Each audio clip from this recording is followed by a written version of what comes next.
water heater dengan microwave tak boleh on. Maksudnya bila on switch dia tak nyala, microwave tak nyala, water heater pun tak nyala. So kita akan check lah. Bila kita buka DB box, dekat sini dia jatuh tadi. Bila dia jatuh, saya naikkan. Ok, microwave dengan apa kita bagi water heater function dua-dua.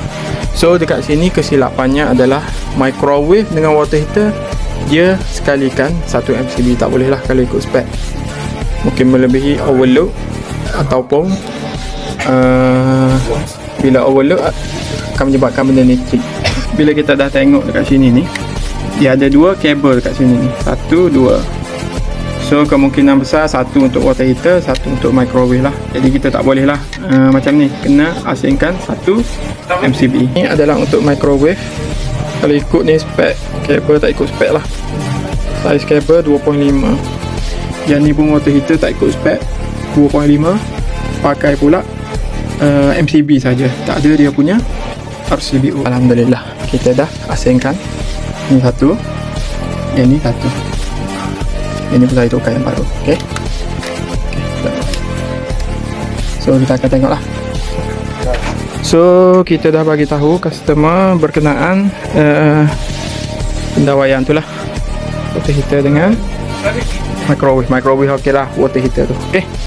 Yang keduanya, okay, kita pergi dekat. Yang ini tak ada bunyi. Ya. Okay, tak apa, wait. You ruined the internet. Hmm? Well, what are you doing?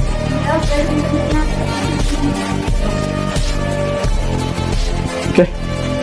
So untuk 3 lampu ni puan.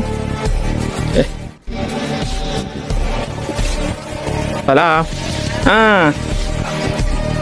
Boleh. Nak masuk itu. Okey. So untuk lampu ni alhamdulillah satu lampu okey. So yang ni kena tukar dia punya cover tu lah. Okey. Yang belakang tu kita tak apa kita panggil? Tak troubleshoot lagi. 1 2 3. So untuk kabel daripada lampu ni ke sana tu saya dah dismantle. Kalau saya tak dismantle, keempat-empat lampu ni sekali tak boleh buka. Kalau buka trip. So yang ni kalau ada masa nanti pagilah balik lah. Okay. So alhamdulillah yang ni boleh hidup, tak ada masalah. So microwave dengan water heater. Okay.